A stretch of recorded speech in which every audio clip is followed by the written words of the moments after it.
Hi friends, ദിവസേനയുള്ള ration അപ്ഡേറ്റിലേക്ക് എല്ലാവർക്കും സ്വാഗതം. നാളെ ഫെബ്രുവരി 17 ബുധനാഴ്ച ദിവസത്തെ റേഷൻ വിതരണം എങ്ങനെയെന്നാണ് ഈ വീഡിയോയിലൂടെ വ്യക്തമാക്കുന്നത്. വീഡിയോയിലേക്ക് കടക്കുന്നതിന് മുമ്പ് ഈ വീഡിയോ കൂടുതൽ ആളുകളിലേക്ക് എത്തിച്ചേരാൻ വേണ്ടിയിട്ട് തീർച്ചയായിട്ടും നിങ്ങളൊന്ന് ലൈക്ക് ചെയ്യുക. ആദ്യമായിട്ട് കാണുന്ന സുഹൃത്തുക്കൾ ചാനലൊന്ന് സബ്സ്ക്രൈബ് ചെയ്ത് ബെല്ലൈക്കൺ എനേബിൾ ചെയ്ത് വെക്കുക. ഫെബ്രുവരി മാസത്തെ റേഷൻ വിഹിതം അവസാന ആഴ്ചയിലേക്ക് കടക്കുകയാണ്. ഇനി 10 ദിവസം വിതരണം ഉണ്ടാവുകയില്ല എന്നുള്ളത് ഓർമ്മിപ്പിക്കുന്നു. അപ്പോൾ നിങ്ങൾക്ക് അനുവദിച്ചിട്ടുള്ള എല്ലാ റേഷൻ വിഹിതങ്ങളും ഭക്ഷ്യ വിഹിതങ്ങളും റേഷൻ കടകളിൽ സ്റ്റോക്കുണ്ട്. അത് നിങ്ങൾ പോയിട്ട് കൈപ്പറ്റണം എന്നുള്ളത് പ്രത്യേകം ഓർമ്മിപ്പിക്കുന്നു. അവസാന സമയത്തേക്ക് ഈ ഒരു റേഷൻ വാങ്ങൽ നീട്ടിവെച്ചാൽ നിങ്ങൾക്ക് നിങ്ങളുടെ ഭക്ഷ്യ വിഹിതങ്ങൾ കുറയാനുള്ള സാധ്യതയുണ്ട് എന്നുള്ളത് പ്രത്യേകം ഓർമ്മിപ്പിക്കുന്നു. പ്രത്യേകിച്ച് നീല വെള്ള കാർഡുകാർക്കാണ്. നീല കാർഡുള്ളവർക്ക് ആട്ടയുടെ എണ്ണത്തിൽ കുറവ് വരാം. അതുപോലെ തന്നെ വെള്ള കാർഡുകാർക്കുള്ള അരിയുടെ അളവിലും ആട്ടയുടെ അളവിലും കുറവ് വരാൻ സാധ്യതയുണ്ട്. അതുകൊണ്ട് തന്നെ പെട്ടെന്ന് അത് വാങ്ങണം എന്നുള്ളത് ഓർമ്മിപ്പിക്കുന്നു. ഈ മാസം നമുക്കറിയാം 28 വരെയാണ് ഉള്ളത്. അതിൽ 28-ാം തീയതി ഞായറാഴ്ചയാണ്. കൂടാതെ അതിന് മുമ്പുള്ള ഞായറാഴ്ചയും കൂടിയുണ്ട്.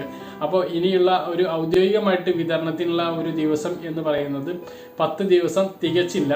അതിനുശേഷം മാർച്ച് മാസത്തിൽ എത്ര ദിവസം ഫെബ്രുവരി മാസത്തെ റേഷൻ വിഹിതം ഉണ്ടാവും എന്നുള്ളത് നമുക്ക് ഇപ്പോൾ പറയാൻ കഴിയില്ല. ഈ ഒരു ജനുവരി മാസത്തെ റേഷൻ വിഹിതം ഫെബ്രുവരി 6 വരെ ഉണ്ടായിരുന്നു. പക്ഷേ ഡിസംബർ മാസത്തെ ഭക്ഷ്യ വിഹിതങ്ങളുടെ വിതരണം ജനുവരി 2-ാം തീയതി വരെ മാത്രമായിരുന്നു എന്നുള്ളത് നമ്മൾ പ്രത്യേകം ഓർക്കേണ്ടതുണ്ട്. അപ്പോൾ നിങ്ങൾക്ക് അനുവദിച്ചിട്ടുള്ള ഭക്ഷ്യവിഹിതങ്ങൾ നിങ്ങൾ പോയി കൈപ്പറ്റണം എന്നുള്ളത് ഓർമ്മിപ്പിക്കുന്നു. റേഷൻ കാർഡിനും എന്തെല്ലാം ഉണ്ട് എന്നുള്ളത് നമ്മൾ പ്രത്യേകം വ്യക്തമാക്കിയതാണ്. കഴിഞ്ഞ മാസത്തെ അപേക്ഷിച്ച് ഈ മാസം വെള്ള നീല റേഷൻ കാർഡുള്ള ആളുകൾക്ക് മണ്ണെണ്ണ ഇല്ല. അതുപോലെ തന്നെ നമുക്ക് ലഭിക്കുമെന്ന് പറഞ്ഞിരുന്ന സ്പെഷ്യൽ അരിയും ഈ ഒരു മാസം ഇല്ല. അത് അടുത്ത മാസം ഉണ്ടാകും എന്നാണ് പറഞ്ഞിട്ടുള്ളത്.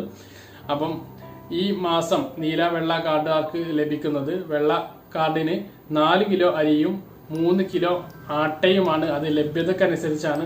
അപ്പോൾ അത് ഇപ്പൊ തന്നെ വാങ്ങിയിട്ടില്ലെങ്കിൽ പിന്നെ ലഭ്യത കുറഞ്ഞിട്ട്, അതായത് സ്റ്റോക്ക് കുറഞ്ഞിട്ട് നിങ്ങൾക്ക് ആ ഒരു ആട്ടയുടെ എണ്ണം അല്ലെങ്കിൽ അരിയുടെ തൂക്കത്തിൽ എല്ലാ അളവിൽ കുറയാനും സാധ്യതയുണ്ട്.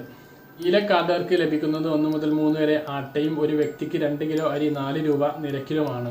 അപ്പം അതൊക്കെ പ്രത്യേകം ഓർത്ത് വെക്കുക. മറ്റൊരു കാര്യം പറഞ്ഞാൽ കിറ്റിന്റെ കാര്യമാണ്. ഇപ്പോൾ വിതരണം ചെയ്തുകൊണ്ടിരിക്കുന്നത് ജനുവരി മാസത്തെ ഭക്ഷ്യ കിറ്റാണ്. ജനുവരി മാസത്തെ ഭക്ഷ്യ കിറ്റ് വാങ്ങാൻ ഇപ്പോൾ കാർഡിന്റെ നിറമോ നമ്പറോ ഒന്നും നോക്കേണ്ടതില്ല. എല്ലാ ആളുകൾക്കും റേഷൻ കടയിൽ പോയിട്ട് കിറ്റ് കൈപ്പറ്റാവുന്നതാണ് എന്നുള്ളത് പ്രത്യേകം ഓർമ്മിപ്പിക്കുന്നു. എല്ലാ ആളുകൾക്ക് വിതരണം ചെയ്യാനുള്ള കിറ്റുകളും റേഷൻ കടയിൽ സ്റ്റോക്കുകൾ എത്തിയിട്ടുണ്ട്.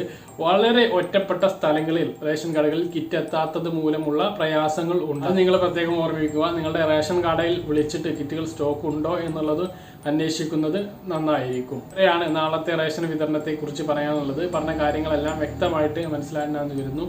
ഇതുപോലുള്ള റേഷൻ അപ്ഡേറ്റുകളും മറ്റ് ഇൻഫോർമേറ്റീവ് വീഡിയോകളും ലഭിക്കാൻ ഈ ചാനൽ സബ്സ്ക്രൈബ് ചെയ്യുക. ബെല്ലൈക്കൺ എനേബിൾ ചെയ്ത് വെക്കുക. മറ്റൊരു വീഡിയോയുമായി നമുക്ക് വീണ്ടും കാണാം. അതുവരേക്കും ബൈ.